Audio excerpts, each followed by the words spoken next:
আসসালামু আলাইকুম ওরহমতুল্লাহি ওয়াবারকাতু। হজ কার উপর ফরজ? হজ ইসলামের একটি স্তম্ভ। আল্লাহ তাআলা সামর্থ্যবান ব্যক্তিদের উপর হজ ফরজ করেছেন। বর্ণিত আছে যে প্রত্যেক সামর্থ্যবান মানুষের উপর আল্লাহর জন্য বায়তুল্লাহর হজ করা ফরজ। সূরা আল ইমরান আয়াত ৯৭। ইসলামে হজের গুরুত্ব অপরিসীম। হযরত আবু হুরায়রা রাদিয়াল্লাহু তাআলা আনহু হতে বর্ণিত, তিনি বলেন, নবী করিম সাল্লাল্লাহু আলাইহি ওয়াসাল্লামকে জিজ্ঞেস করা হলো, সর্বাধিক উত্তম আমল কোনটি? তিনি বললেন, আল্লাহ তার রাসূলের উপর ঈমান আনয়ন করা। আবার জিজ্ঞেস করা হলো, এরপর কোনটি? তিনি বললেন, আল্লাহর রাস্তায় জিহাদ করা। আবার জিজ্ঞেস করা হলো, তারপর কোনটি? তিনি বললেন, হজে মাকরুর বা মকবুল হজ আদায় করা। বুখারী শরীফ হাদিস নাম্বার 1429। হাজিগণ আল্লাহর মেহমান। রাসূল সাল্লাল্লাহু আলাইহি ওয়াসাল্লাম ইরশাদ করেন, হজ ও ওমরাকারীরা হচ্ছেন আল্লাহর দাওয়াতি যাত্রী দল। যদি তারা আল্লাহর নিকট দোয়া করেন, তিনি তা কবুল করেন। আর যদি তারা তার কাছে ক্ষমা প্রার্থনা করেন, তাহলে তিনি তাদের ক্ষমা করে দেন। কার উপর হজ ফরজ? হজ ফরজ হওয়ার জন্য 5টি শর্ত রয়েছে। 1 নাম্বার, মুসলিম হওয়া।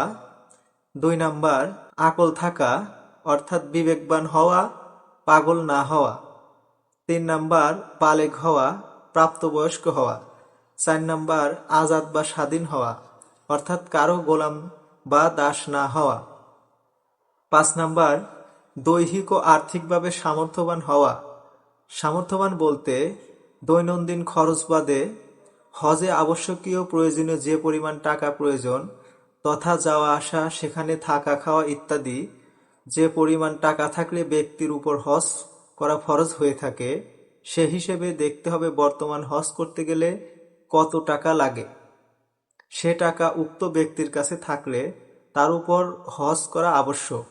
স্মরণ রাখতে হবে যে কারো উপর জাকাত ফরজ না হয়েও তার উপর হজ ফরজ হতে পারে, কেননা হজ ও জাকাতের মধ্যে পার্থক্য রয়েছে।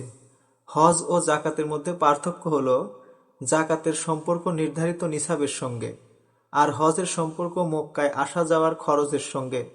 সুতরাং স্থাবর সম্পত্তির কিছু অংশ বিক্রি করে কেউ যদি হজ করতে সক্ষম হয় এবং হজ থেকে ফিরে এসে বাকি সম্পত্তি দিয়ে জীবিকা নির্বাহ করতে পারে, তাহলে তার উপর হজ ফরজ। একইভাবে ব্যবসায়ীর দোকানে যে পরিমাণ পণ্য আছে, কিছু অংশ বিক্রি করে যদি হজ করা সম্ভব হয় এবং ফিরে এসে যদি বাকি পণ্য দিয়ে জীবিকা নির্বাহ করা যায়, তাহলে তার উপরও হজ ফরজ।